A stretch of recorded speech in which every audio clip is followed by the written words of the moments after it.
Hi hi, welcome to our channel. ఏమి ఈరోజు కిచెన్లో కుకింగ్లో పడేసింది అనుకుంటున్నారా? ఏం లేదు, ఏదో స్మాల్గా ట్రై చేసేసాను, అందుకే మీతో కూడా షేర్ చేసుకుందామని వచ్చేసాను. ఇక మనమైతే ఈరోజు ఆమ్లెట్ వడలైతే చేసుకోబోతున్నాం. అవి ఎలా అనేసి చూపించేస్తాను చూడండి. సింపుల్, మనం ఆమ్లెట్ ఎలా చేసుకుంటామో అలాగే చేసేసుకొని శనగపిండ కలిపేసుకొని అందులో నార్మల్గా మనం ఆయిల్లోకి డీప్ ఫ్రై ఎలా చేసుకుంటామో సేమ్ అలాగే చేసుకోవడమే. ఇంతకు మించి ఎక్కువ ప్రాసెస్ అయితే ఏం లేదప్పా ఇందులో. అయినా టేస్ట్ ఉంటాయి, చూసారు?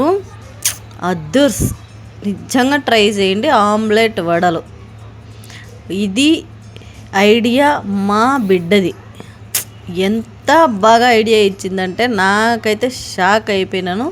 అసలు ఈ ఐడియాతో ఆమ్లెట్ వడలు చేసుకొని తింటుంటే ఆహాహా అనిపించింది నాకైతే. నిజంగా అండి, ఒక్కసారి ట్రై చేసేసి నాకు కామెంట్ చేయండి, మేము ట్రై చేసామని. టేస్ట్ అయితే ఇంకా బాగుంటుంది, వేరే లెవెల్. ఇక ఎందుకా 3 డేస్ని ఇంకా వీడియోస్ రావడం లేదు అనుకుంటున్నారా? నార్మలే, ఉగాది ఫెస్టివల్ అయితే దగ్గరకు వచ్చేస్తుంది. ఇంటి క్లీనింగ్ అయితే పట్టేసుకున్నాను, లాస్ట్ టైమే చెప్పాను, అందుకోసమనే వీడియోస్ అయితే రాలేదు. ఇక కంటిన్యూగా అయితే ఖచ్చితంగా వస్తాయి. Please subscribe to my channel, support చేయండి. చాలా బాగున్నాయి ఈ ఆమ్లెట్ వడలు, ట్రై చేసి చూడండి. Thank you. ఎంత బాగున్నాయప్పా, నేనైతే అస్సలు ఆగలేకపోయాను. వంట అవుతుండగానే అలాగే తినేసాను.